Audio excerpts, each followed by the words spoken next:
Welcome in. Belly up, have a seat, and grab a drink as we talk some Wingman Fantasy Football.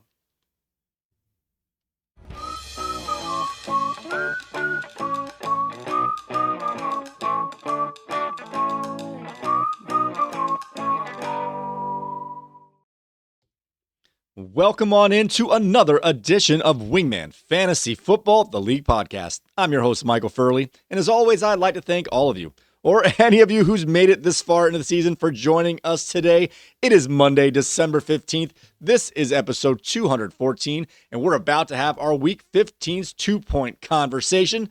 And I would like to welcome back to the bar Mr. Bernie, a.k.a. Team B. I'm Cuban B. Yes, Cuban B. How you doing today, Bernie? I am a sad. Oh, no. Wingman Fantasy Football. Sad puppy. Sorry to hear that, man. Sorry to hear that. Yeah. We play That's this. all right. We play this long fantasy football season, and it comes crashing down in one blazing pile of crap on the playoff weeks. It's tough to watch.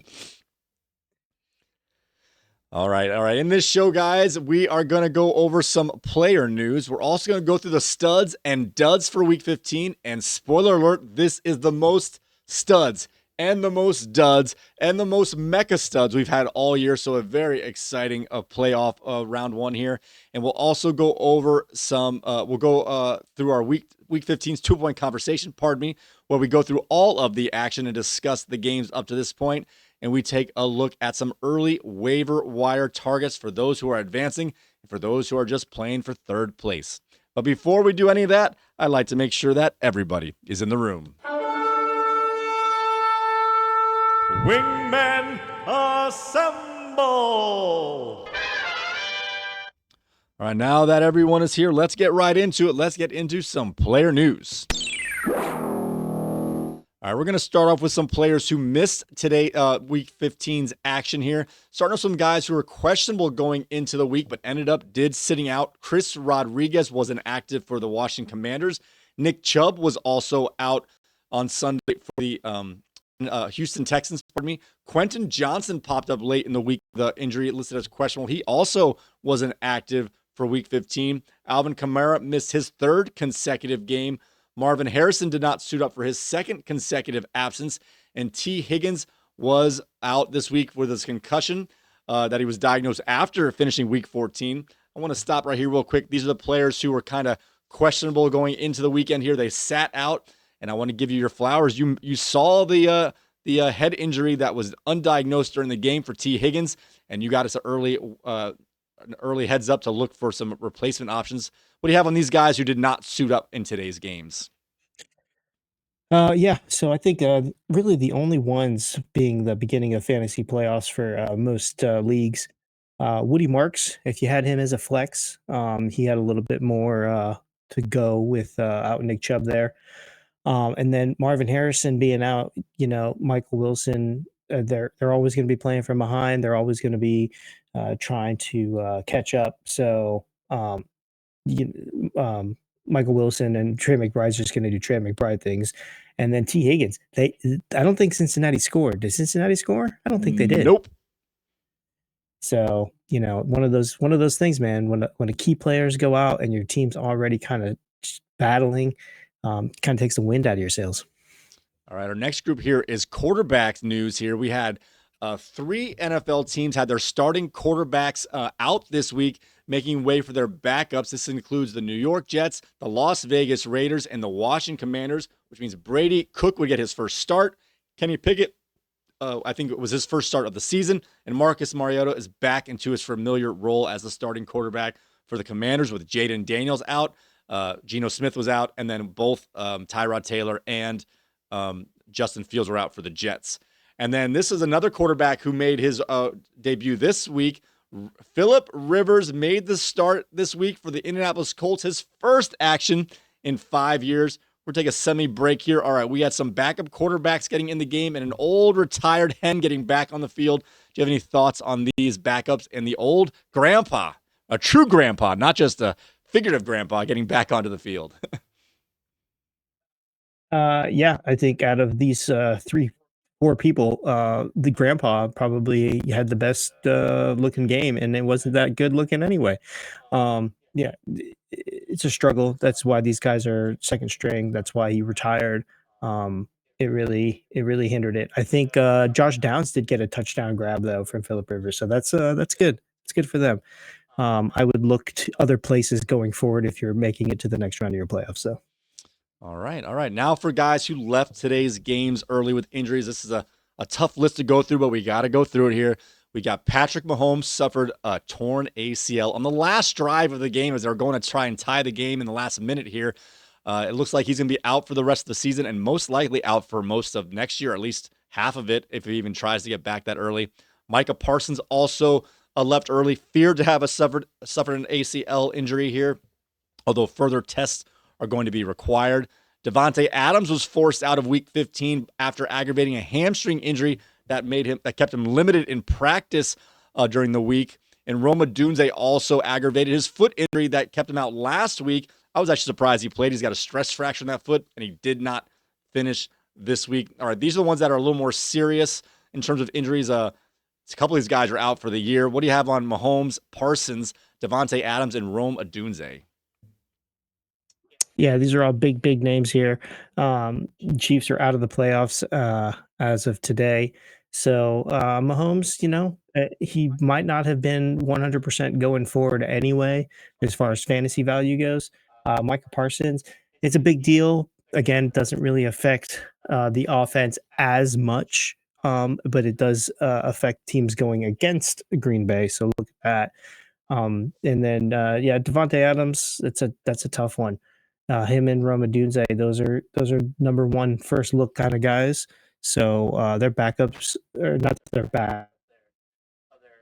backups, but their Bs should have plenty of work going forward with Puka and DJ Moore.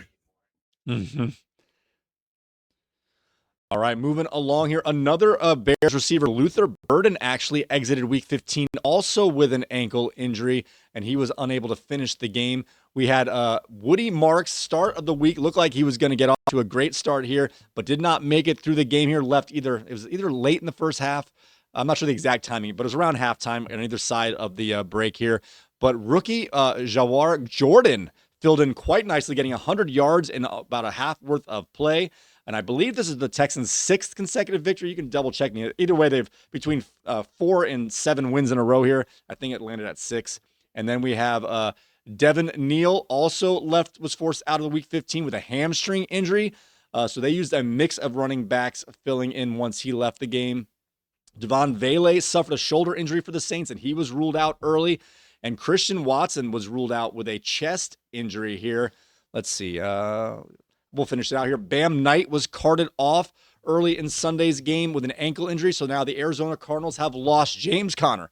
Trey Benson, who was not activated from the IR, is now done for the year. And Bam Knight, not sure the severity here, but being carted off is never a good sign in terms of what we expect him coming forward here. And Javonte Williams was considered questionably, got knocked out with a shoulder injury. However, he did return to the game. And I didn't write this down here, Bernie, but also they mentioned at the end of the Broncos game that RJ Harvey suffered some sort of rib injury. I think it was just late in the game. Maybe that's why he didn't get back in. Nonetheless, we're going to keep an eye on that. Hopefully he'll be okay for the future, but definitely something to monitor as there's not really a big time backup to take his place if he misses any time at all. All right, what do you have on these guys? Some younger players here, Burden, Marks, Neal, Vele, all got knocked out of the game as Watson, Bam Knight, and RJ Harvey also did not finish the game today. Yeah, we talked about a couple of the teammates getting injured earlier. Then this puts a real struggle on the Bears, on the Texans as far as going forward.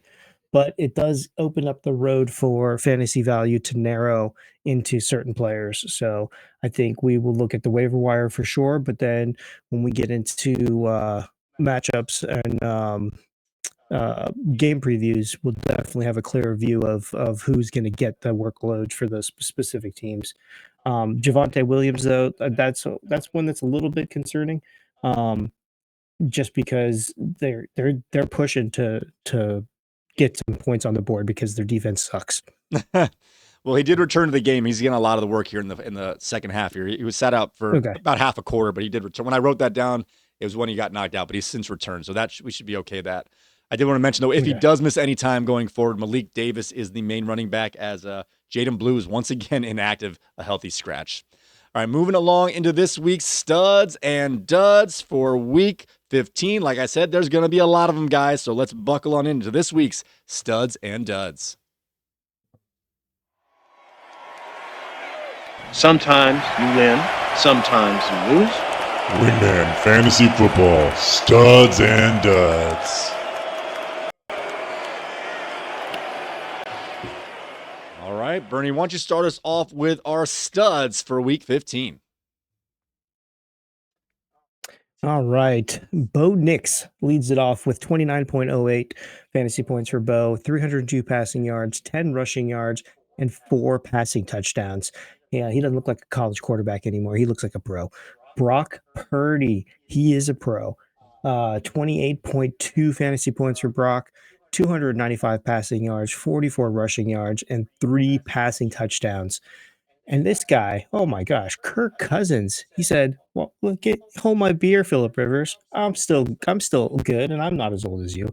26.92 fantasy points for Kirk, 373 passing yards, and 3 touchdowns. And Jared Goff trying to get the victory, but just can't get to that 40-point mark in the scoreboard. 25.52 fantasy points for Jared, 338 passing yards, and 3. All right, moving along here, we had Josh Allen, who had a slow start, get 24.52 points. He got there with 193 passing yards, 48 rushing yards, and 3 passing touchdowns.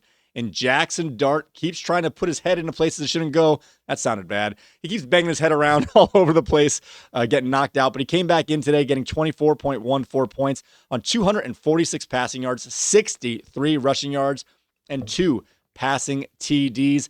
And we've got Puka Nacua at 23.4 points. Hakuna Matata. He got there with 189 receiving yards, or total yards, I guess, pardon me, and 9 receptions. And Tyron Tracy at 23.2 points. I think you better call Tyrone. Call him. He was actually pretty spectacular today at 97 total yards on 3 receptions, and he got in the end zone twice. Yep, and if you have a quarterback up on this list, you're probably going to have a receiver. And we've got Jameson Williams, J-Mo, coming in at 22.9 fantasy points, 134 receiving yards, 9 receptions, and 1 touchdown. And a former Detroit Lion, now playing for the Chicago Bears, DeAndre Swift, 22.3 fantasy points, 98 rushing yards, 1 reception, and 2 touchdowns. Josh Jacobs doing it both ways, 22.2 fantasy points for Josh, 92 total yards, 2 receptions, and 2 touchdowns. And Dallas Goedert, he was just open all the time in the red zone. 22 fantasy points for Dallas, 70 receiving yards, 6 receptions, and 2 touchdowns for Dallas. Seems like Philadelphia's back to their comfort mode, getting Dallas Goedert touchdowns, and that's when they win their games. Yep. All right, moving along here, we got Nico Collins, the most efficient 22 points you'll ever see. He got there on only 3 catches today, getting 85 yards and scored 2 touchdowns. Colby Parkinson, another Ram on this list at 22 points. He had the exact, was he the one who had the same stat line? No. He had 75 receiving yards on 5 catches, and he got in the end zone. Was it twice? He got in the end zone twice. And Kyren Williams surprised me today, had a better game than I would have thought at 21.3 points. It is time to release the Kyren. Release the Kraken. At 88 total yards, had 1 catch, but he got in the end zone twice to start off the scoring for the Rams in a big matchup. And DJ Moore was started everywhere. I'm so sorry. At 20.9 points on 69 receiving yards, 4 catches, and he got in the end zone twice. 69. Yeah, let's see. All right. 69. Next up, we've got Cortland Sutton in the Mile High, 20.8 fantasy points for Cortland, 113 receiving yards, 7 receptions, and 1 touchdown. And George Kittle coming alive, tight end man, 18.8 fantasy points for George, 88 receiving yards, 8 receptions, and 1 touchdown. Jamar Chase, even though they couldn't get the score or the win, 18.2 fantasy points for Jamar, 132 receiving yards on 10 receptions. And Troy Franklin, 17.8. He's becoming Mr. Reliable. 88 total yards, 6 receptions, and 1 touchdown. Moving along here, Tony Pollard would surprise me back-to-back strong days at 17.7 points. He had 112 total yards, 1 reception he got in the end zone today. And Dalton Schultz had a good game as well, 17.6 points, 76 receiving yards, 8 receptions. He really was a main target today, and he got in the end zone once. And Chris Olave at 17.5 points, 85 receiving yards, 6 catches, and 1 touchdown. And Juwan Jennings, similar to Nico Collins, very efficient as he only touched the ball 3 times but got in the end zone twice, getting 37 yards along the way to get 17.2 points. And don't knock, if you don't know, Dawson Knox, exact same stat line.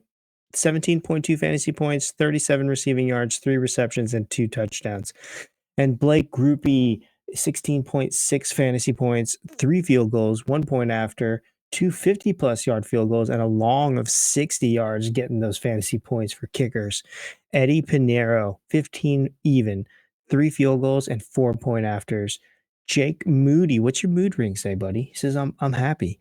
14.7 fantasy points for Jake Moody, 3 field goals, and 2 point afters.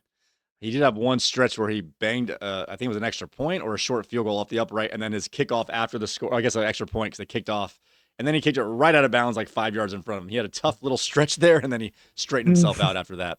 All right, Cam Dicker came through, another kicker on this list at 13.1 points, 3 field goals, and 1 extra point. And Harrison Mevis finally had some opportunities for some field goals, but most of it came with extra points. He had 2 field goals and 5 extra points to get 13.1 points. And Chase McLaughlin had 12.1 points on Thursday night with 2 field goals, 2 extra points, and 1 kick over 50 yards. All right, guys, for every yin, there's a yang. Every stud, there's a dud. And we have a long list of duds this week as well. Bernie, why don't you start us off with the guys who underperformed for our lineups today? All right, I'm going to start off with some quarterbacks, but the first one is a winning quarterback. Sam Darnold, 11.24 fantasy points. Joe Burrow, 9.5 fantasy points. Just hang up your cleats, bud. Shador Sanders, you look really bad today, Shador. 9.48 fantasy points. And Phillip Rivers, only 8.8 fantasy points. He did have a receiving touchdown, or a passing touchdown, though, so it wasn't all bad. And then we have Deebo Samuel had only 5.8. Brock Bowers had only 5.8. Juwan Johnson had 5 points. And Darnell Mooney, actually, I don't know how he even got to 5. He looked awful on the field. We'll talk about it later, but he only had 5 points as well. Yeah. Next up, we got Dalton Kincaid. He said, Dawson Knox, can I hate some love over here, buddy? Share the wealth. 4.9 for Dalton. Brees Hall, decked in the halls with nothing. 4.7 fantasy points. Romeo, not quite a dud, but a dubs. 4.6 fantasy points. Christian Watson, he left early. 4.4 fantasy points. Chuba Hubbard, it was Rico Dowdle was the main back today. It wasn't 50-50 as much, at least in terms of production. Chuba Hubbard at 4.3 points. Stephon Diggs at 4.1 points in what was a shootout, but mostly on the ground. I mentioned Ben Sinnott here only for the Commanders at 4.1, only because with Zach Ertz, I kind of mentioned let's keep an eye on the young man and see what he can do. We didn't do much today in a victory for the Commanders. Chimere DK only had 3.7 points. Quinshon Judkins, 3.6 points because you got a bad quarterback. Tedero McMillan, he had a drop touchdown, I believe, maybe, or a drop pass for a long yardage, 3.5 fantasy points. Kayshon Boutte, 3.5. Really could have used your help today. Tyler Warren, 3.4. We got Kyle Monungai, only had 3.3 points. So this is one of the few times that we had DeAndre Swift as a stud, and the other guy was a dud. Usually it kind of all the tide raises all boats, or whatever that saying is. Usually when one's good, they're both good. This time it was the opposite. Kenny Pickett, oh my gosh, the lowest scoring quarterback I've seen in a long time who played the entire game, at least as far as I saw, only 3.26 points. And Jerry the Judge, throw him in the slammer. Judy had only 3.2 points. And Brenton Strange, now with the health of Brian Thomas Jr., Brenton Strange has been taking a backseat at 3.1 points. Next up, Zach Charbonnet's been open too long. You need to dump it out in the sink. 3.1 fantasy points. The only good thing about that is that he was higher than his counterpart. Lad McConkey, 3.0 fantasy points. Mark Andrews going up against the defense that gives up the most fantasy points to tight ends, 2.8 fantasy points. And Kareem Hunt, 2.5 fantasy points. Bernie teased it earlier with a Zach Charbonnet dud. It wasn't because there was another back who did better. Kenneth Walker was also stuffed today and looked perplexed on not knowing where to go. 2.4 points. Hunter Henry, we mentioned that the Patriots was a ground game today, only had 2.3 points. Alec Iomanner was in a starting lineup in the playoffs in our league, only had 2.2 points. And Isaiah Pacheco just stomps his feet but doesn't go anywhere. Got 2.1 points. Yeah, and if your quarterback's on the dud list, you probably get some receivers. Alec Pierce, 2.1 fantasy points. Devin Singletary, we did have a running back that did take care of business on the Giants. Not him, though. 1.9 fantasy points. Tyler Algier, same deal, 1.8 fantasy points. The other back did better. Evan Ingram, 1.7 fantasy points. Mike Gesicki, no gritty today for you, Mikey, 1.6 fantasy points. All right, now we're going to see some defenses here only could get 1 point today. The LA Rams defense only got 1 point. The New York Jets defense only got 1 point. The Indianapolis defense only got 1 point, and Bam Knight got 0 points. Did he get 0 points? I know he left early. I think he got 0 points. I might have been going by memory here, but 0 points for Bam Knight as he left the game early today. He got the goose. There's so many geeses going on now. Isaiah Likely, goose. Roma Dunze, goose. San Francisco defense, goose. Daniel Carlson, deuce. Evan McPherson, deuce. Did I say deuce? You did say deuce. They wish they got deuces at this point. Right. Yeah. All right, guys. Now it's time to get into this week's Mecha Studs. This is the most I think I've seen potentially ever, but at least this season. So let's get into this week's Mecha Studs.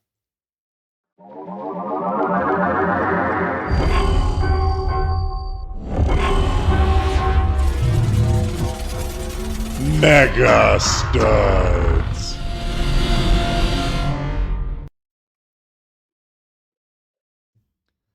All right. Oh my gosh, Bernie. I just got to say, I am sorry. I am so sorry. Trevor Lawrence, 44.3 points.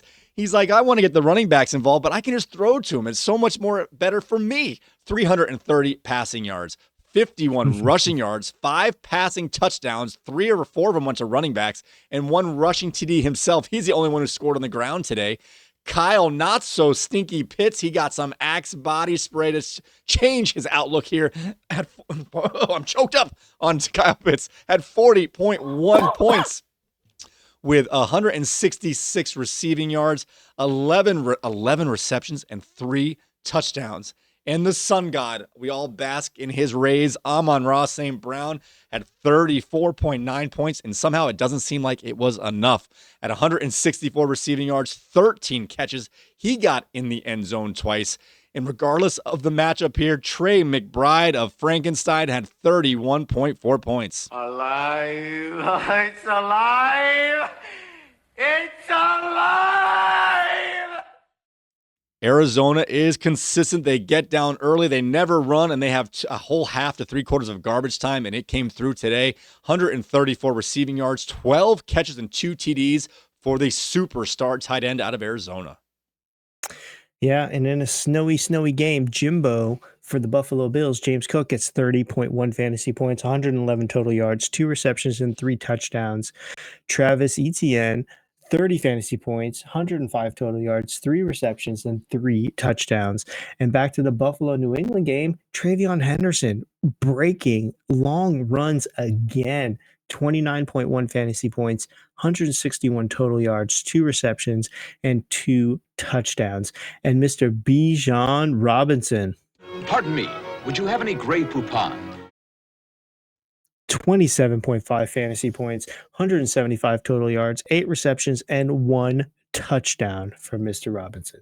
I thought the train was going to come off the tracks in my preview. I had Jason Myers finally going to have a lower scoring game this week with the matchup here, but the Seahawks could not get in the end zone. He had 6 field goals. 2 of them were over 50 yards to get 26.3 points. Did Jason Michael Myers. The Philadelphia defense had 21.25 points. They got there with 4 sacks, an interception, a 4th down stop, and they held the opposing team, the Raiders, to a total of 75 yards, total offense of 75 yards, and they completed the shutout as well.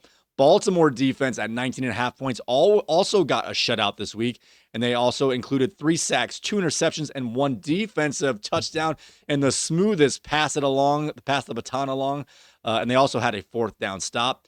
Kaime Fairbairn had the Fairbairn stare this week at 18 points. Care Bears, stare!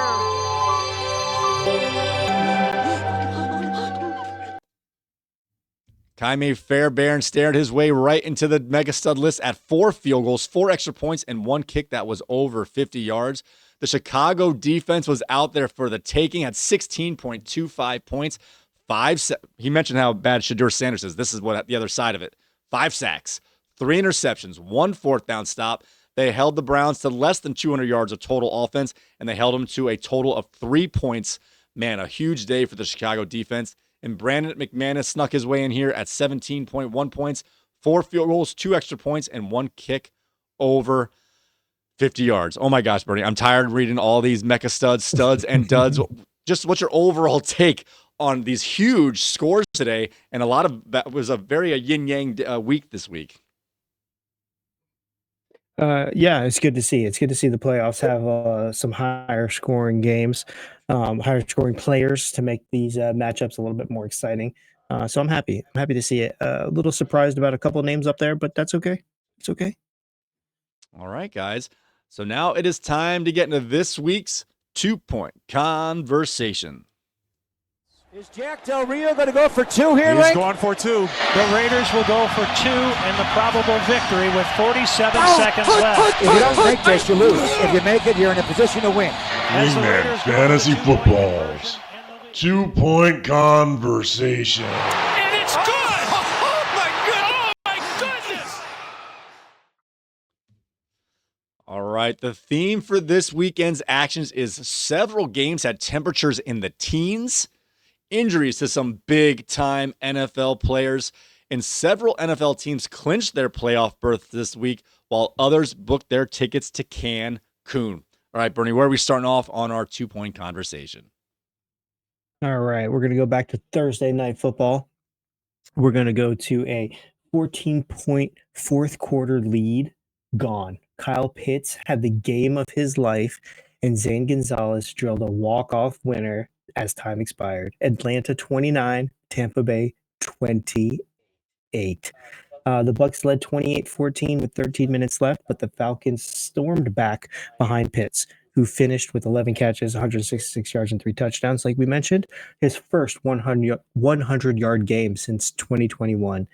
A Baker Mayfield interception set up scoring drive, and Atlanta converted a 3rd and 28 to keep another drive alive.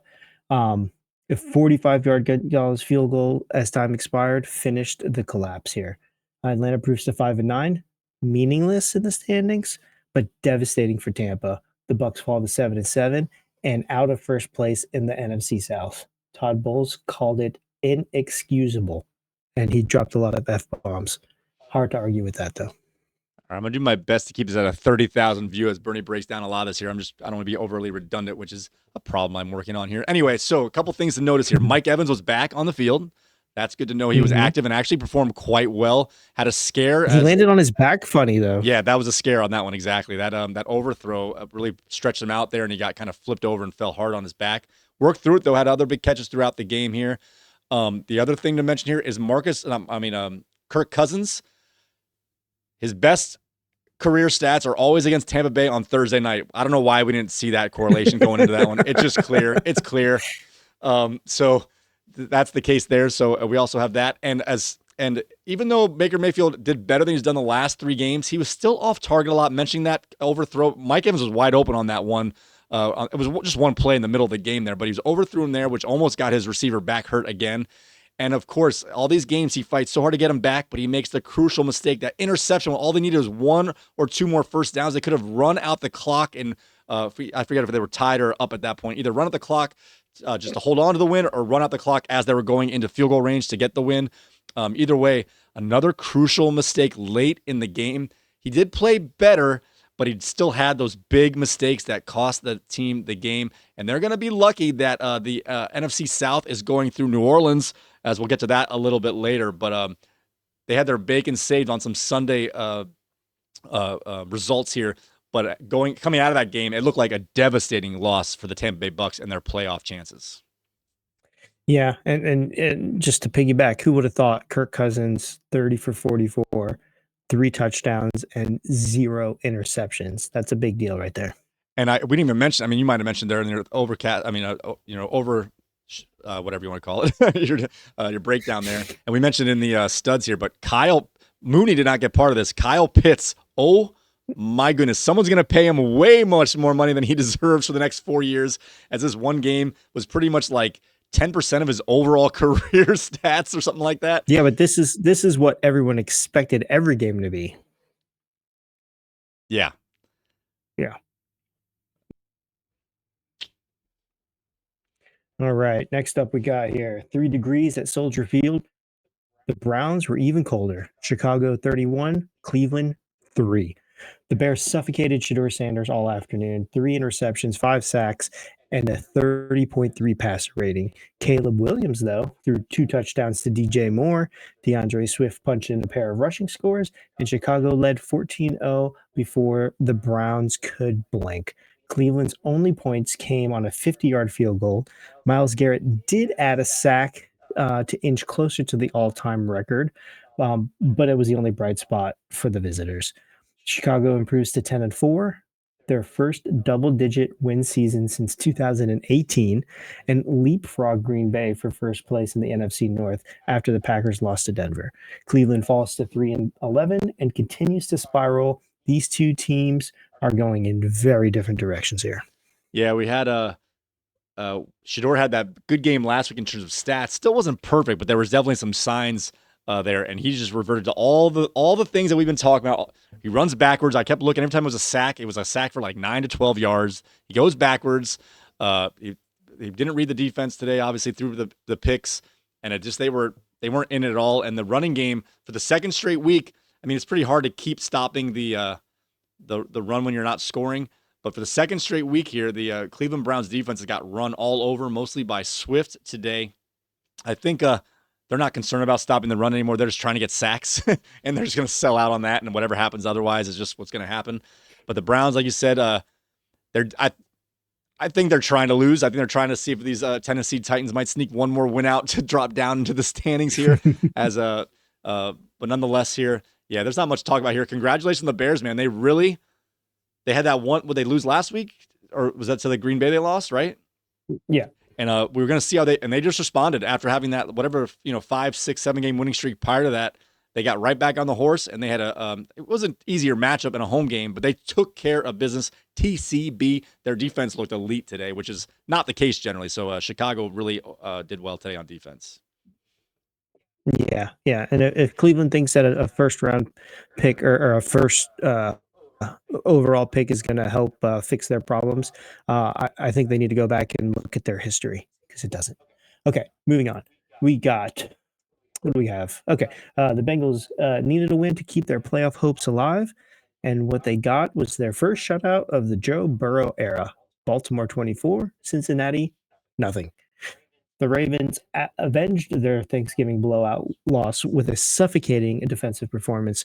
Lamar Jackson hit Rasheen Ali for a 32-yard touchdown, then found Zay Flowers for a 28-yard score sitting on my bench. Just before halftime, Derrick Henry rumbled for over 100 yards on 11 carries, and then the dagger came in the fourth quarter when Kyle Van Noy picked off Burrow and lateraled. It wasn't even a lateral. It was like a handoff to Loie Gilman for an 85-yard pick six. Cincinnati's offense never found the end zone. Baltimore evens up at 7-7 and stays in the AFC North hunt. Cincinnati falls to 4-10 and is officially eliminated from playoff contention. The Bengals season is over. The math just caught up to the reality. Yeah, so there's a couple things to talk about here. Is just that how bad the Bengals played today in terms of just the way the script was going, not scoring, not putting any pressure on the other team here. Most of Jamar Chase's numbers came later in the game. He was a stud this week, but I was looking. It's like he wasn't really doing too much. They just kept throwing him at those last couple drives to kind of as they're trying to make a move here. I don't think they even pulled Burrow in this game. I think he played to the end. Yeah, I think he played to the end as well. I didn't watch the end of the game, but there's no other quarterback listed in the box score. So. Yeah, there you go. Right. I was glancing at it because the result was in the bag. A big win there for the Ravens as they seemed like the world was falling apart on them after that loss last week to the Steelers. If I'm remembering right, I'm kind of going by memory here a little bit. But the big news here, in my opinion, is what happened to our tight ends. We had Mark Andrews get only 2.8 points, and Isaiah Likely didn't even get targeted. And I know why. It came down to the math. There were only 12 pass attempts by Lamar Jackson today. You mentioned Derrick Henry only had 11 rushing attempts. Keaton Mitchell had some work today, but they just didn't have to do anything on offense today at all. And it was just a shock. I felt like I'm gonna not pat my back. It was a mistake, but I think it was still the right process. I dropped Tyler Warren, the top 5 tight end in the league this year, because I didn't think they could do much against that good Seattle defense and Phillip Rivers not going to throw a lot today, for Isaiah Likely. And it worked in that Tyler Warren had one of his worst games of the year, but Likely didn't get the target. So in the end, it wasn't the right move, but I still like the upside in that matchup. But my goodness, a lot of people picked up Likely and/or Andrews for this week in the playoffs, as every other tight end, every other team has had multiple tight ends score touchdowns in every week, and the Baltimore tight end room just let our fantasy managers down. I'm just going to leave it there as the better team won, but my goodness, fantasy-wise, that is going to crush some people. Yes, for sure. Baltimore Ravens did it, but they definitely didn't do it in the box score. Cincinnati Bengals, horrific. Your defense shows up one week, doesn't show up the next week. Your offense is just abysmal. I don't know what the heck's going on. I don't know. We're living in a bizarro world over here. I don't know. All right, what's our next game? Yep, next game. Sorry, my mouse is moving slow. My mice. Okay, next game we have here. The dynasty is officially on life support. Los Angeles sweeps Kansas City for the first time since 2013. Chargers 16, Chiefs 13. Mahomes scrambles in for a touchdown to open the scoring, and KC led 13-3 late in the first half. Then rookie Keandre Lambert-Smith hauled in his first career touchdown to pull the Chargers within 1 at the break. The Bolts took the lead in the third, and a Cameron Dicker field goal. On a Cameron Dicker field goal, sorry. Then Dylan Henley picked off Mahomes in the end zone to preserve it. Mahomes left with a knee injury late in the fourth quarter. Gardner Minshew came in for the final drive, and Derwin James ended it with an interception as time expired. That's a mouthful there. Los Angeles improves to 10-4 and goes 5-0 in the AFC West. Kansas City falls to 6-8 and is eliminated from playoff contention. For a franchise that's won 3 of its last 5 Super Bowls, this season has become a question of what went wrong and what comes next. All right, we'll talk about the Mahomes injury. We're going to say that to the end of this particular game. I just want to talk about the game itself first here. A couple of things to note on the first of all, low-scoring game, defensive battle. We will get to Mahomes, but he played until the last. He only missed 3 plays, so the score was not indicative of him leaving the game with the injury. The final result it's questionable. I think it probably would have ended pretty similarly because there was only a couple plays. All right, getting that out of the way here. Ladd McConkey for the second straight week was a dud. No passing options were really any good. Gaston led the room here, not with much. Justin Herbert just trying to survive out there with that hand. He's doing the best he can. He's just picking his spots here, but they didn't do too much there. The running game was stifled this time for the first time in a while for the Chargers was. But I will say, I don't know about snap count. I didn't watch every play, but in terms of touches, Amari Hampton only had, I think, 1 or 2 more touches if you include a catch for Kamani Vidal.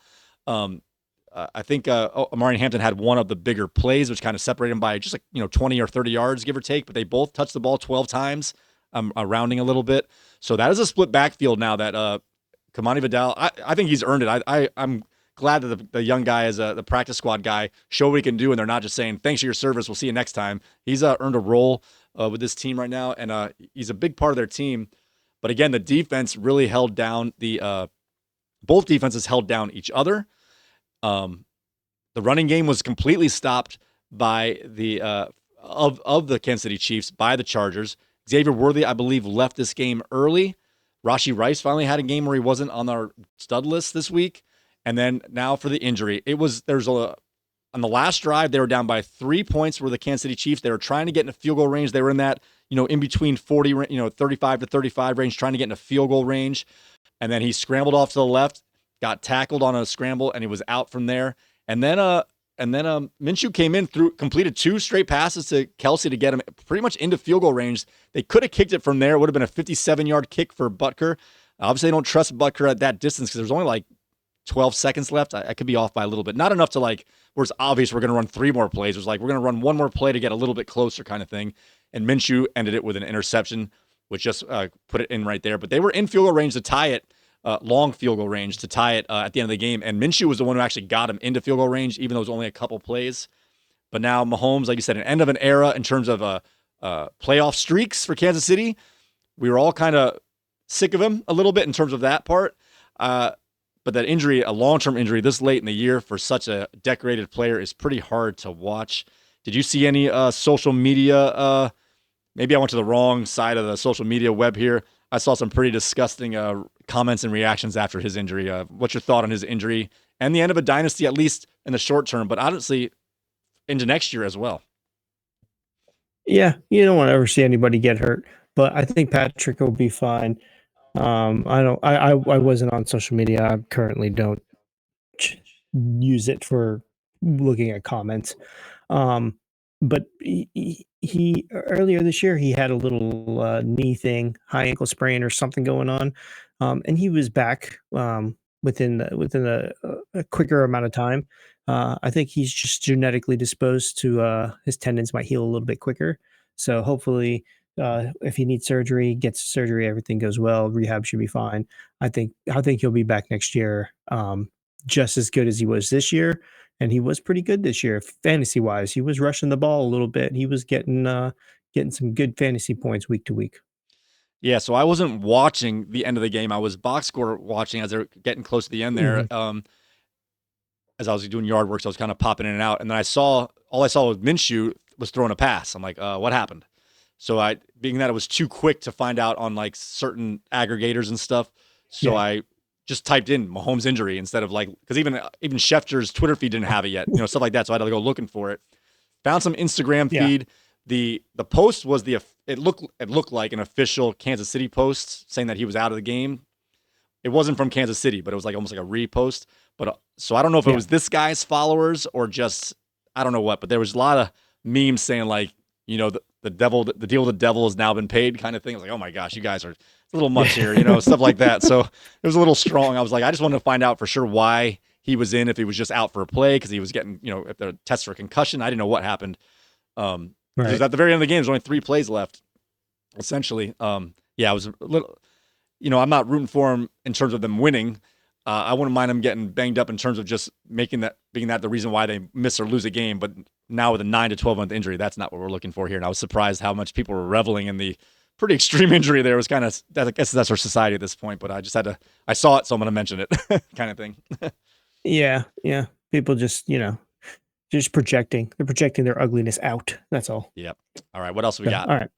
What do we have? Let's moving along here. Have down 21-0 in a snowstorm at Gillette. No problem for Josh Allen. Buffalo storms back. Bills 35, Patriots 31. Drake May rushed for 2 first-half touchdowns, and Travion Henderson broke loose for a 52-yard score as New England built a 3-touchdown lead. Then Allen flipped the switch. The Bills scored on 5 straight drives. James Cook found the end zone 3 times. Dawson Knox hauled in 2 touchdown catches, and Buffalo rattled off 21 unanswered in the second half. They had a chance to answer, but Joey Bosa batted away his 4th down pass with under 2 minutes left. Buffalo improves to 10-4 and pulls within 1 game of New England in the AFC East. The Patriots fall to 11-3 and see their 10-game win streak snapped. The division title will have to wait, as these two might meet again in January. All right, yeah, they got off to a hot start. You mentioned the New England Patriots.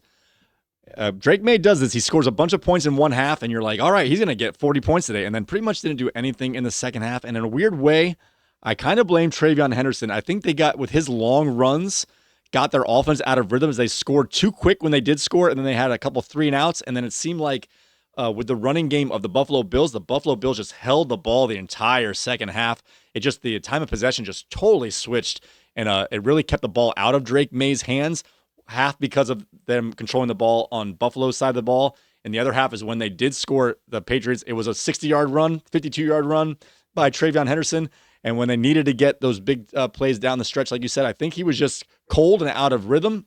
And it must be said, this is the third game in the last 2 weeks where it's been a white game where snow everywhere, and all three of those games have been shootouts. Correlation? I don't know, but I'm just saying, if you know it's going to be snow on the ground and not like, super windy, pick up your guys in that game. It is going to be a high-scoring affair. Yeah, ton of points in this game. Drake May didn't look bad, but you're right. It's one of those things. I think they just got off a rhythm, and that's I hadn't thought of it that way with the long run. So you might be onto something there. All right, a big win for Buffalo. And honestly, they already played twice, so this win would have been huge to get a 2-game advantage on Buffalo for New England, and they also would have secured the tiebreaker. Now the tiebreaker is going to be something other than head-to-head. It's going to be division record and or conference record or common opponents, whatever they break it down to by the end.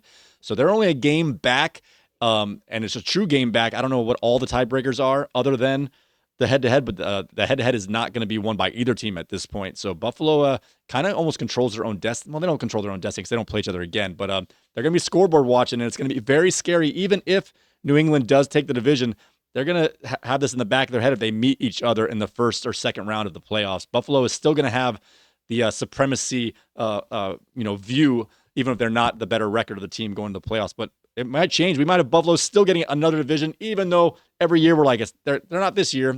What was it, 2 years ago where Miami had it all the way to the end and lost like 3 games at the end to let Buffalo sneak in as a division winner at the end? Yeah, something like that. Yeah, so it's painful. All right, moving on here. Moving on to 8 straight losses for Washington. Then the Giants showed up. Commanders 29, Giants 21. Marcus Mariota and the Commanders jumped out to a 13-0 lead with Ja'Cory Croskett with Bill punching in a rushing touchdown, and Mike Sanderstill picking off Jackson Dart. Then Mariota hit Terry McLaurin on a beautiful 51-yard strike to push it to 29-14 in the fourth. Washington nearly gave it away with 2 late fumbles, but New York couldn't complete the comeback, failing to convert from the 1-yard line with a chance to make it a 1-score game. Washington snaps its skid and improves to 4-10, sweeping the season series against the New York Giants. The Giants fall to 2-12 and now have lost 8 straight of their own. 2 proud franchises, 2 miserable seasons, and 3 weeks still to go. Yeah, so in this one, I was watching this one a little bit more at points in the game, and Jackson Dart he's got moves, man. He is fast. He gets away from almost anyone chasing him down, but he just likes to just dive headfirst into the biggest guy coming at it with that elbow. He got hit in the head so many times today, and my son's like, oh, he's so fun to watch. I'm like, he's not going to make it.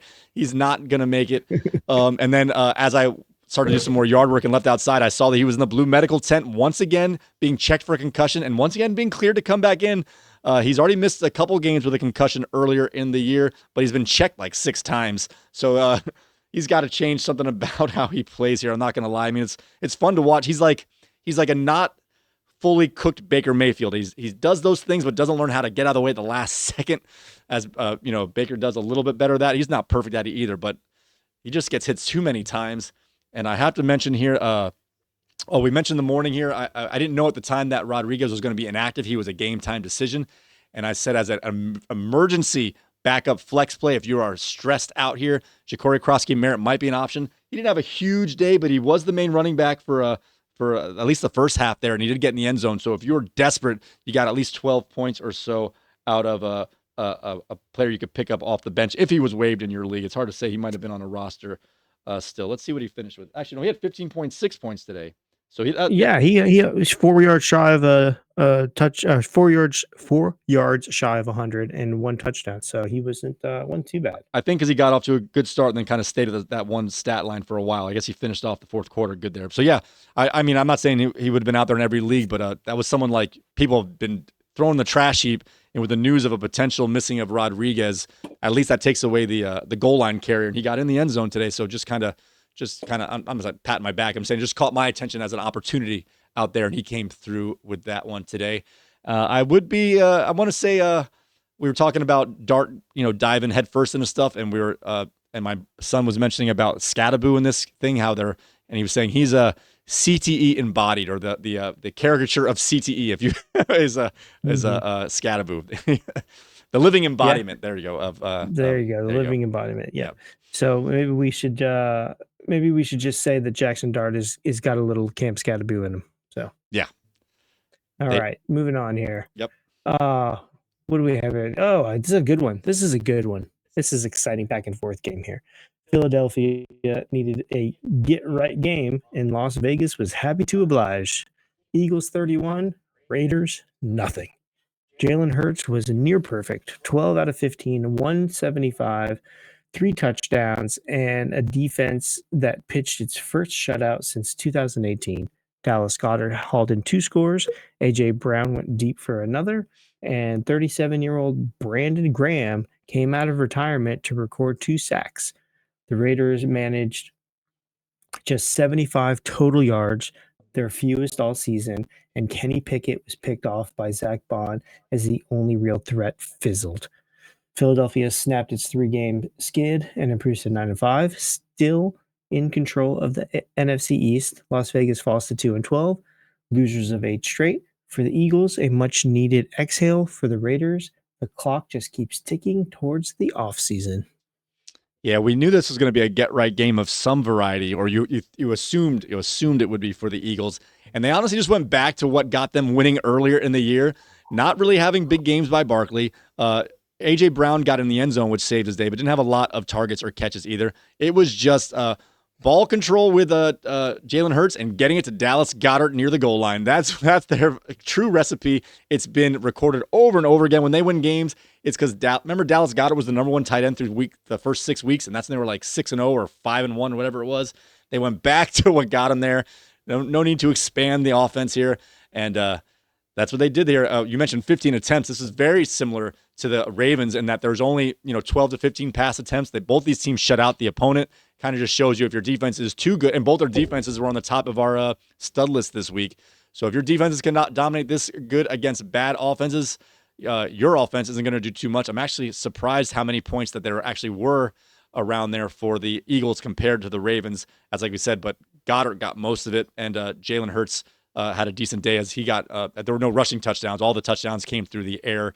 Both passing touchdowns to Goddard and one other one to to A.J. Brown. So 3 of his touchdown passes hit the main guys, except for Saquon Barkley was the one kind of left out today. But I don't even know what he had, to be honest with you. He was 22 carries, 78 yards, and a touchdown.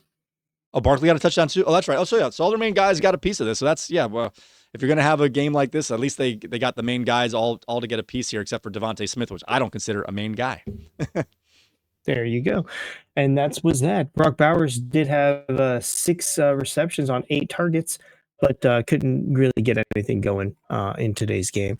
And I didn't see any sort of life out of the Raiders defense. So sorry, Mac, maybe next year. All right, moving on. Oh, Trevor Lawrence had the best game of his NFL career. The Jets had one of their worst. Jacksonville 48, New York 20. Lawrence threw a career-high 5 touchdowns, ran for a 6th, and posted a 136.7 passer rating as Jacksonville scored on its first 3 possessions. Travis Etienne hauled in 3 receiving touchdowns, including a 45-yard catch and run in the 4th. Brady Cook, making his first career start for the Jets, threw 3 interceptions. New York trailed 31-10 at halftime and never threatened. Jacksonville wins its 5th straight, improves to 10-4, and keeps a firm grip on the AFC South. The Jets fall to 3-11. Their most points allowed since 2021 blowout loss to New England. For the Jaguars, the playoff picture is coming into focus. For New York, the only focus is the offseason. So we mentioned it going in about the running attack here. I thought it was going to be a more running game just because of how we saw what Achane, the committee of Achane, Ollie Gordon, and Jalen Wright, due to injuries and stuff, those 3 guys all got a lot of work. So we mentioned going in ETN and Bashul Tootin was even worth playing today. But they didn't get a lot of carries here. 12 carries for ETN, only 1 carry for Tootin, only 3 catches for ETN, only 1 catch for Tootin, but all 4 of those running back catches were receiving touchdowns, the most efficient way to get to your running backs. And the leading rusher was Trevor Lawrence at 51 yards. So this was the overall numbers were where you thought they might be in terms of those running backs being the main contributors, not the receivers this time around. But it was in the total opposite way you would think about it. Getting the receiving touchdowns from the running backs and the rushing touchdown from the quarterback.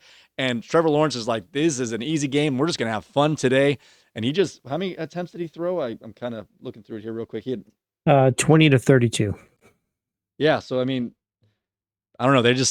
Jets are falling apart. We saw what even Tua could do in a quarter of play last week before they realized, like I said, they said like, all right, enough Tua. We've already stressed your chances here of making a mistake. We're going to hold you back. They did not hold back Trevor Lawrence today. And that his running game really kept the other defense off balance, where they could almost do whatever they want. They were just kind of hitting the weak spots, and their athletes took over. ETN, those are short passes that he was taking down for long touchdowns as he was running after the catch through the Swiss cheese of the secondary of the New York Jets. Yeah, absolutely. I think the biggest stat here in the box score is the sacks on Trevor Lawrence. 0 sacks for 0 yards loss. That's a big deal. That's a huge deal, especially with a quarterback like Trevor Lawrence. If you can't tie him up and get him down, he's going to take advantage of it. And he did. All right, moving on to a game that actually, never mind. Okay, Houston had a 10-0 lead before Arizona's offense ever touched the ball. It only got worse from there. Texans 40-0 to Cardinals 20. CJ Stroud opened with a 57-yard bomb to Nico Collins on the game's second play, and the route was on. Stroud finished 22-29 for 260 and 3 touchdowns. Collins hauled in 2 scores. Dalton Schultz added another, and rookie Jahar Jordan, making his NFL debut after Woody Marks went down with an ankle injury, ripped off 101 rushing yards. Trey McBride kept Arizona respectable with another big day, but the Cardinals trailed wire to wire. Houston wins its 6th straight and improves to 9-5, staying 1 game behind Jacksonville in the AFC South. Arizona falls to 3-11, losers of 6 straight, their 4th game allowing 40-plus points in that stretch. The Texans are surging, and the Cardinals are just trying to survive. So this one is one of the first games I had with my major breakdown here, and I thought Brissett was going to fall off the cliff here, and it looked like it. They weren't doing anything for a half or so, but it's just like, I guess they're not going to bench him. There's no one else to put in, so he's getting himself anywhere between a quarter and a half to 3/4 of garbage time, and because Houston's not a huge scoring offense here, they actually got it within a score, I believe. It was or within 13 points, I think, maybe within 13 points, just enough that they had to throw one more touchdown to Nico Collins in the 4th quarter to keep him at bay, as it was getting not dicey. It wasn't never close enough, but there was just so much time left in the game because they got up early, and Brissett with that many attempts is going to score eventually. When you have someone like Trey McBride, we mentioned he is elite, the number 1 tight end. I think he's like the number 4 receiver if you put him in the group of receivers. So he's elite, and he can overcome any matchup, and he showed it again today. Michael Wilson got in the end zone, so that it's up to you if you want to count that as a success. I thought he was worthy of a sit today, and honestly, being how he's done with games without Marvin Harrison, this is his worst game he's had without Marvin Harrison, as he was getting 30 and 25 points. So he did come through with 13 points, a decent flex here, but he definitely was hindered by the tough matchup against the Texans here. I thought I had Woody Marks the start of the week. I'm not going to say he's going to get all of those 101 yards by Jahar Jordan here, but he was going to get at least 70 of those, man. He came in, he had a his touchdown was a fumble recovery touchdown on offense. But he had, 10 points in the first quarter, and he was primed to run out this clock as the other team was going to try and come back. Didn't happen because of the injury here, but the running game, again, had a huge day for the Texans here. And C.J. Stroud really just leaned on Dalton Schultz and hit Nico Collins for the important plays whenever they needed it. But even Nico Collins only had 4 targets, I think, but 3 catches and 2 were in the end zone. Yeah, I don't know if Houston is dangerous or not, but they definitely looked like a complete team today. And Trey McBride's the real deal. I don't know what's going to happen next year. I don't know what the quarterback situation is going to be over there in Arizona, but it doesn't matter. Trey McBride is for real. All right, moving on. Green Bay led by 9 in the third quarter. Then Bo Nix reminded everyone why Denver is the AFC's top seed. Broncos 34, Packers 26. Josh Jacobs ripped off a 40-yard touchdown run to put Green Bay up 23-14. Then the game turned. Jordan Love aired one out to Christian Watson. Pat Surtain picked it off, and Watson left with a chest injury. From there, Nix took over. 4 touchdown passes, 303 yards, no interceptions. Cortland Sutton went for a $113. Troy Franklin added 85, and Denver's pass rush sacked Love 3 times in the fourth quarter alone. Green Bay had chances late, but turned it over on downs twice. Denver wins its 11th straight and improves to 12-2. The NFL's only 12-win team. Green Bay falls to 9-4-1 and drops out of the first place in the NFC North after Chicago's win today.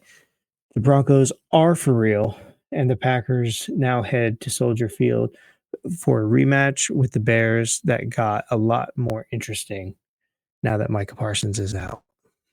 In this game, just a couple of players here. So on the Green Bay side, I had no one worth starting here except for Josh Jacobs, and he really was the only guy who did anything other than Brandon McManus, who actually came through with some kicks here as well.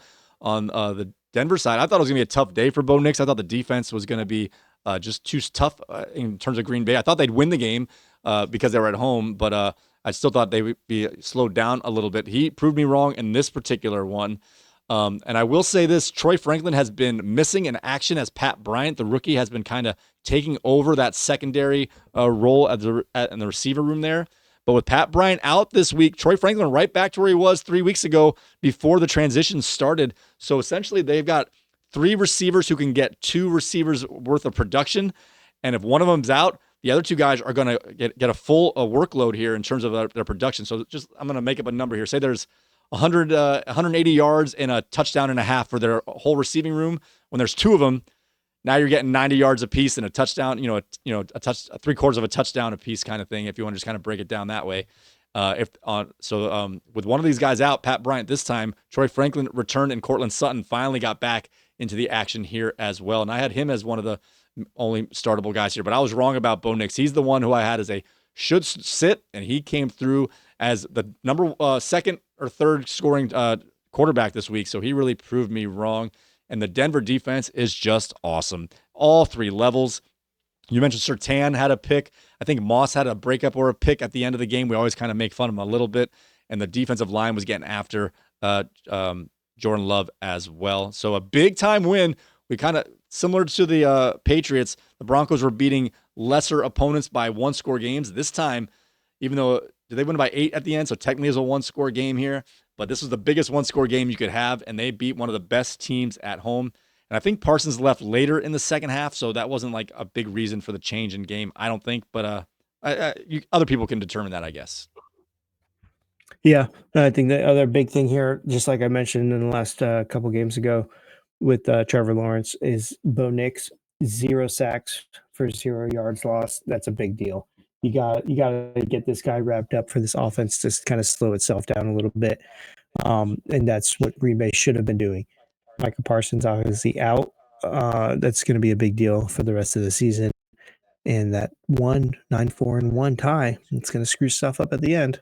So look forward. I do want to say one more thing. I mentioned it. I've been mentioning the last couple of weeks here in terms of fantasy-wise. Green Bay defense is ranked as one of the highest NFL defenses. But going into today, they were the 25th ranked fantasy scoring defense, which just shows you it doesn't always correlate. And I was starting to notice it over time. Like I said, I dropped him for Miami, who's like the opposite direction, if you will.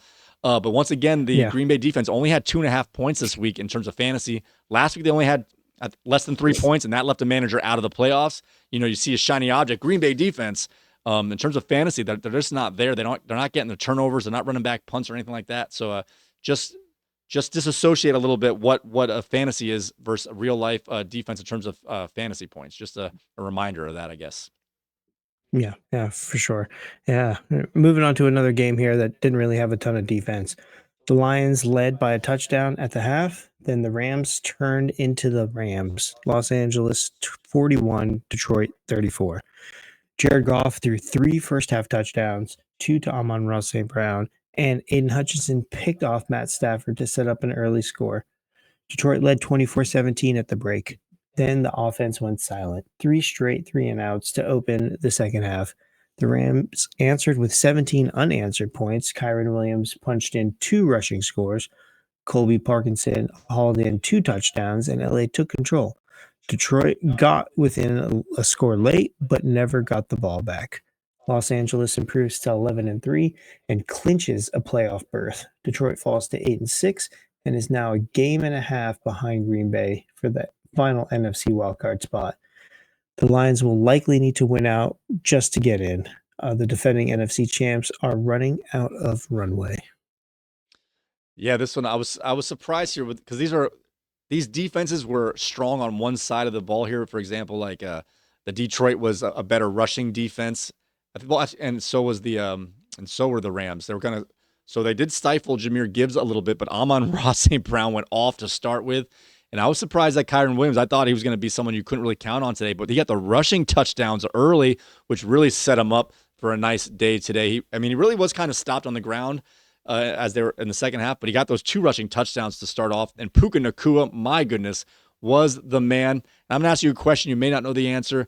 Do you happen to know when Davante Adams went out in relation to Colby Parkinson's touchdowns? As we know, Davante Adams is the goal line threat in the passing game. And this time around, Colby Parkinson got the short receiving touchdowns. I don't know if the timing was in terms of when Adams may have left to Parkinson's touchdown, maybe one of them at least. But nonetheless, just something to note here that Kyron Williams might be a little more effective in the red zone going forward if Davante Adams misses some time. And the running backs might also be more in play. And if you're desperate, maybe Colby Parkinson. I wouldn't count on that one. But nonetheless, just an eye on that. They've been really featuring Davante Adams in their short goal line packages for touchdowns. And if he's missing any time, that's got to go somewhere else. Yeah, I didn't see when he went out officially, so I couldn't tell you if that lined up, but you're absolutely right on all of those points there. So Lions got to play defense, bud. Got to play defense. And they're working on some injuries too. Their secondary is practice squad guys, I believe, at this point. Oh, yeah, because they had Deon Branch. I think he's out for the year now. One of their better secondary guys is out. So, yeah, they always deal with these injuries. They've always got a good defense with some holes, and then their holes get bigger as they get towards the end of the year. It's tough, yeah. Yeah, exactly. All right. Next up, we have the Saints are blah, blah, blah, blah, blah. Let's start over. Next up, the Saints are playing spoiler in the NFC South again. New Orleans 20, Carolina 17. Unbelievable. Stop losing to the Saints, people. Carolina led 17-10 in the fourth quarter before Tyler Shuck took over. That's 2 weeks in a row I've said that line. Tyler Shuck took over. The rookie quarterback drove the Saints 75 yards in just over 2 minutes, hitting Chris Olave with a 9-yard bullet to tie it. After forcing a Panthers punt, New Orleans got the ball on their own 8 with 57 seconds left. Shuck calmly moved the offense into field goal range, helped by an unnecessary roughness penalty on Carolina, and Charlie Smith drilled a 47-yarder as time expired. The Panthers committed 11 penalties for 103 yards in a game they desperately needed to win. The New Orleans Saints improved to 4-10 and wins back-to-back games for the first time all year. Carolina falls to 7-7 and drops into a tie with Tampa atop the NFC South. A week after knocking off the Bucs, the Saints did it again to their division rivals. The spoiler tour continues. Yeah, the NFC South runs through New Orleans. They're not going, but the road to getting it is going to go through New Orleans. That's for sure. Yeah, this was actually a pretty fun game in terms of just situational football at the end. It was close the whole way down there. I think it was 17-10 for a long part of the game. So it was like, do we go for it? Do we punt it? Do we go for field position? Do we, what that kind of stuff here? A couple things before I get into some situational stuff that always bothers me, of course. Devin Neal got off to a pretty good start. He looked pretty good. I mean, he didn't have a huge stat day, but he left the game again similar to around, I think it was in the first half. But he had a touchdown and a decent couple runs there to get going here. I thought he was going to have a good day today, and he was on his way. It's a hamstring injury. I don't know the severity other than Yahoo had him as out, and then once the game was over, it went right to questionable. I don't know if that is any indication that it's not considered serious or not. They don't always change those designations that fast, in my opinion, but could just be a glitch in the system here. So hopefully it's not serious because they don't have anyone else. Audric Estime, a player named Hall, and I'm actually kind of more interested in potentially Taysom Hill if Neal misses time, because I mean Estime is the next running back, but if they have a week to plan for not having 3 healthy running backs in their roster, Taysom Hill is going to get some work here as well. Let's see, what else is I going to say about this game real quick before I get to the situations here. Rico Dowdle had a nice game. Bryce Young went back. He can't string 2 together. He can't string 2 in a row. He kind of struggled today. Had a couple nice runs to keep that last drive alive to put the game away, but it then followed up with a sack, and then they ended up getting stopped. You mentioned they moved it deep enough so the punt was inside the 10-yard line for the Saints, but they came down the field. Now, here's the problem. The Saints were down 17-10, I mentioned, for a long time. They made a long kick. I don't know how long it was, 48 to 58 yards, a long kick, more than 50. Charlie Smith made another long kick, the young man out of Ireland here, and then there was a offsides penalty called. It was not going to give him a first down. It went from 4th and 6 with a made field goal to 4th and 1 at around the 40-yard line. So it wasn't like they were inside the 10 getting ready to score here. They took the points off the board. Never take the points. Never take the points off the board. Especially, it's not like I said.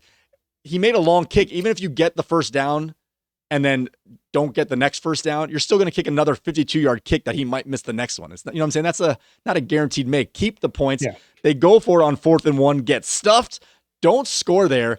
And this is when the New Orleans defense really had to step up here, because Carolina could have iced this game with a field goal. They couldn't get close enough to get a field goal attempt, as they had to keep punting the ball away here, which gave those opportunities. But New Orleans scored twice when all they were going to have to score twice anyway. And you already scored the twice and you took it away. Yeah. What are you guys doing? Stop taking points off the board when there's 7 minutes or more left to go. Play the game with the points. My gosh. That way, if you hold them to a field goal, you're still within a touchdown. Now you don't get it. They score a field goal, you're down 10 points. They ended up scoring twice anyway, and Smith made another kick.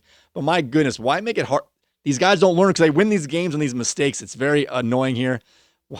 Why take points off the board in a game that's a close game? 100%. 100%. I don't get it, but it is what it is. Carolina's still 7-7, so we'll see what happens next week. New Orleans, I would say congratulations, but I don't like you.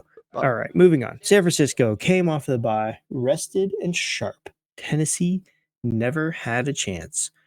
49ers 37, Titans 24. Brock Purdy was surgical, 23 of 30 for 295 and 3 touchdowns. The Niners scored on their first 5 possessions for the first time since 2021. Juwan Jennings hauled in 2 touchdown catches. George Kittle added another, and Christian McCaffrey punched one in on the ground. Cam Ward threw a 34-yard score to Gunnar Helm, and a fun wrinkle connected with defensive tackle Jeffrey Simmons for a 1-yard touchdown. But it wasn't nearly enough. San Francisco wins its 4th straight and improves to 10-4, keeping pace in the NFC wildcard race. Tennessee falls to 2-12, still unable to win back-to-back games since November of 22. The 49ers look dangerous heading into the stretch run. The Titans are just looking for the finish line. Yeah, obviously this is an easier matchup for San Francisco, but this was finally, it looked like one of the games that we would expect.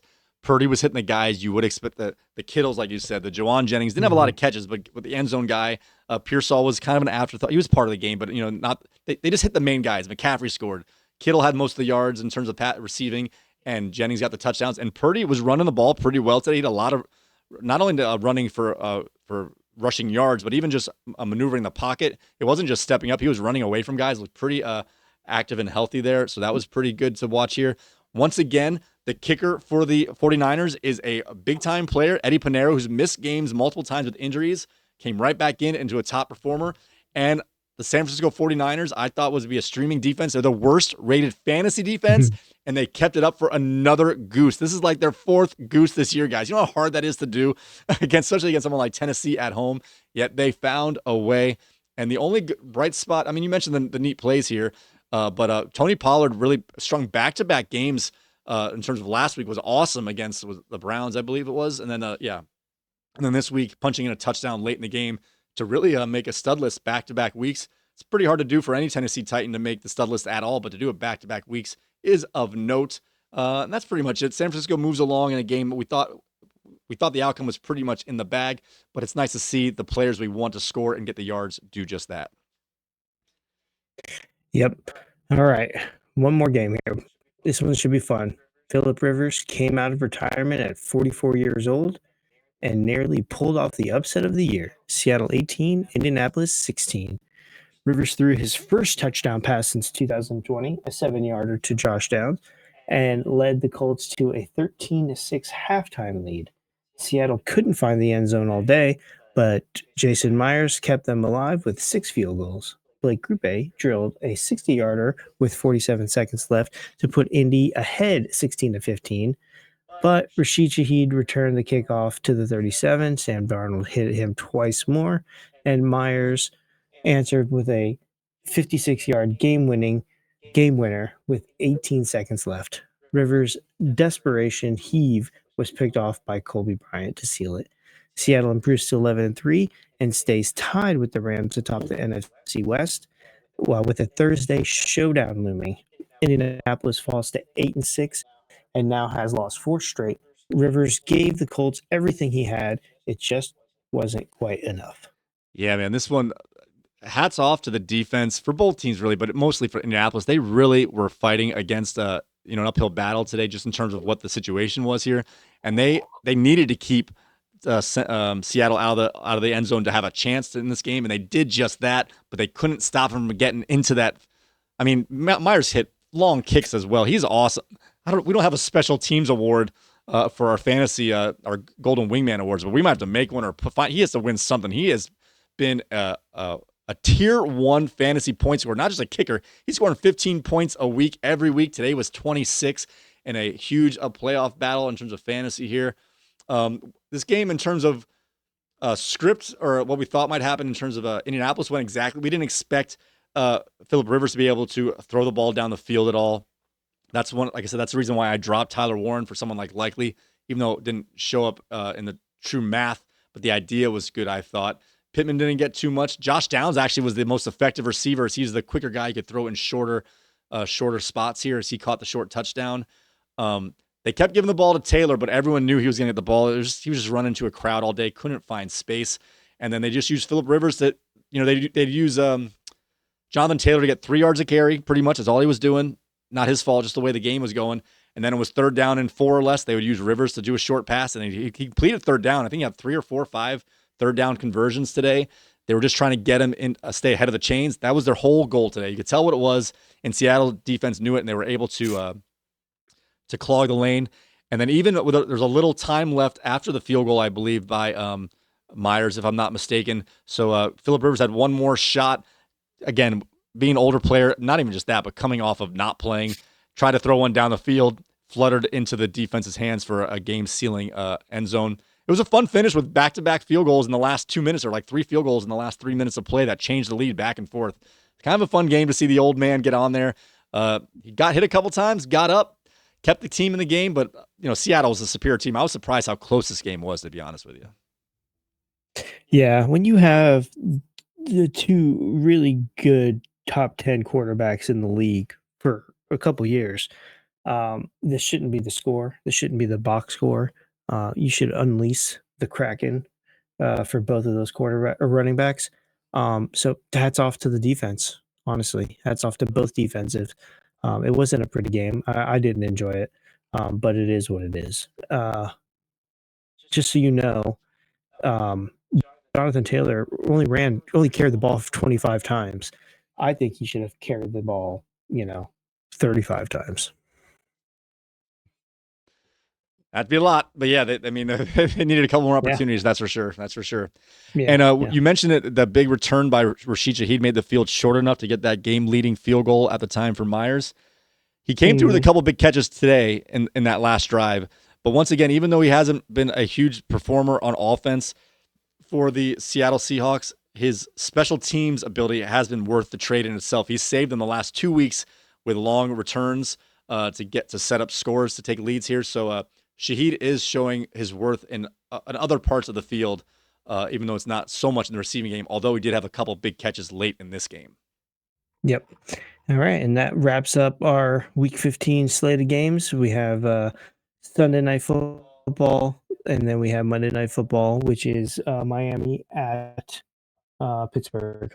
All right, we're running a little long, so we're just going to get right into the early waiver wire thoughts. There's some guys out here that catch my attention, but it's more situations, not necessarily the guy, so we'll go here real quick. So quarterbacks, not great options. I got Marcus Mariota. I'm not even sure if he's starting next week. Playing Philly, not a good matchup. I'm thinking at this point they're going to sit Jaden Daniels down the rest of the year. They should. So Marcus Mariota might be out there as a starter at least. Otherwise, you're going to be stuck playing someone like Shedeur Sanders against Buffalo, Cam Ward against Kansas City. Let's see how they respond after being knocked out and losing their captain here. And Phillip Rivers against San Francisco, all not good quarterbacks, all tough matchups. Marcus Mariota's on the top of my list, and even that's a tough matchup. Do you have any other quarterbacks that catch your attention, or who'd you put on the top of that sorry list? Yeah, probably nobody. Phillip Rivers would probably be at the top of my list going forward. But that's really it. All right, our running backs. We did have some injuries today. That's why these guys are here. We don't know how it's going to go. Nick Chubb missed today. I believe I forget what it was. It was a rib injury, I think, or something similar to that. He missed today. Gerard Jordan took over for Woody Marks as he left and did quite well. Not sure the severity of the Woody Marks injury, although he obviously did not come back into the game, so it was severe enough for that. So we'll see if the week off is enough for Nick Chubb, or if the young rookie out of the Texans here showed enough to take the lead back role next week, even if Chubb is healthy. Nonetheless, we want to keep an eye on this situation here. If Woody Marks is out, because they're playing Las Vegas next week. So whoever the running back is, the question is, who is the running back going to be? But the Houston running back next week is going to be a priority to pick up and maybe start, and at the very least block from an opponent. So I've got Chubb and Gerard Jordan.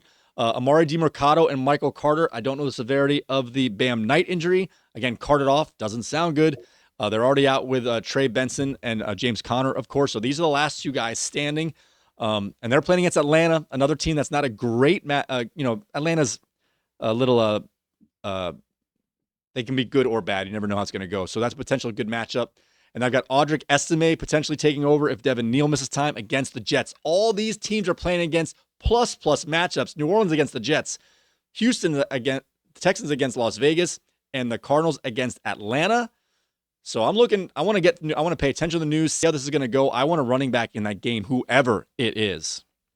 What's your thought on running backs this week? Yeah, you pretty much rattled them off. Maybe have a little look at Tyjae Spears. I don't know if KC is going to be playing at full strength next week. Maybe they might be packing it up. All right, good call. All right, receivers here. I've got Tyler Warren on this list because I dropped him, so he's out there in our league, and no one picked him up. He was available for Sunday. Playing against San Francisco, you would think he'd be someone that Phillip Rivers might hit, but he was even throwing shorter than Tyler Warren's routes pretty much today. I got Taysom Hill on this list. Again, it's against the Jets. I don't know if Estime is going to be a main back here. If you can get 2 touchdowns out of anybody, you'll take it. The bad thing about Taysom Hill, he's only designated as a tight end right now, which might be good or bad depending on what kind of roster configuration you have. But again, New Orleans against the Jets, I want a piece of that. Darren Waller against Cincinnati. Every tight end does good against Cincinnati except for the Baltimore Ravens. We're going to put that theory to the test next week. Darren Waller should be honestly a top waiver pickup this week. Any receivers catch your attention? No, I think you pretty much nailed it. Just keep an eye on what's going on in Green Bay's wide receiver room. Matthew Golden, if we'll see what his situation is, if he's available or not. All right, I got some kickers here to talk about. Blake Grupe He was on the top of my list last week, came through this week as well. Rivers can move the ball just enough, but he can't finish drives here, so maybe get some more field goals here. They're playing against San Francisco. That game will be inside as they're playing in Indianapolis. Charlie Smith against the Jets. That game is also in New Orleans inside. We like the young kicker for New Orleans. And again, New Orleans against Jets is going to be a theme this week. And Riley Patterson, kicker for the Dolphins against Cincinnati. That'll also be in Miami, so it shouldn't be inclement weather unless a rainstorm comes through. Any other kickers that would catch your attention? I know you don't usually break those down as much. No, I would just remember to look for your dome games. Atlanta and Arizona, Chad Ryland, Zane Gonzalez, they're probably still both available in your leagues. They're both playing it on the same dome, obviously, because they're playing each other. All right. I got a couple defense here real quick. The matchup didn't come through today as well as they have in the past, but the New York Giants are playing against Minnesota. Overall, Minnesota does give up the most points to defenses, so that's just I know. That's a defense out there with a good matchup on paper. I got New Orleans against the Jets, guys. They're playing their third string quarterback, and honestly, I don't think they're going to go back to the two older guys right now. At this point, what they're playing for, they're trying to get more losses, honestly, and see what a young guy can do. New Orleans, these are players that are out there. No one's holding on to New Orleans players, but this matchup, they're at home against the Jets, and they're wrecking people right now, are the New Orleans Saints. And you mentioned it, Bernie, and that's why I put them on my list. I got the Tennessee Titans against Kansas City. They're already missing 3 or 4 offensive linemen, are the Kansas City Chiefs. They're going to be without Patrick Mahomes. We saw Minshew come in, have 2 nice throws, and then finish off with an interception, just what Minshew does. Tennessee might be a sneaky streaming defense this week against a team in turmoil in Kansas City. Yeah, there you go. And if you believe that the Dolphins are as good as they say they are, then you don't need to worry about my next comment. But Cincinnati Bengals, the worst defense in the NFL, might be a good play. All right, fair enough. All right, guys, I want to thank you all so much for joining us and or listening to another episode of Wingman Fantasy Football, the League podcast. We're on your favorite podcasting platforms. Just search Wingman the League, and we'll come to the top of your search. And while you're there, why don't you hit the follow button? Don't search anymore. Just load up in your app and hit your favorites. And go ahead and spread the word to your friends. That's how we get more listeners. Thank you for that. And if you could please, if you want to see our show, I know we were very stuttery today, guys. I apologize for that. But if you want to see our stuttery face, our face, you can find us on YouTube at youtube.com/@wingmanfantasyfootball or wingmanfantasyfootball /YouTube. With that being said, Bernie, I know it was a tough day for you. Fantasy football giveth and taketh away. With that being said, guys, may your glasses be full, your mugs stay frosty. And get some rest tonight. You're going to need it. It's a tough week after a loss. All right. We'll see you guys next time. Thank you.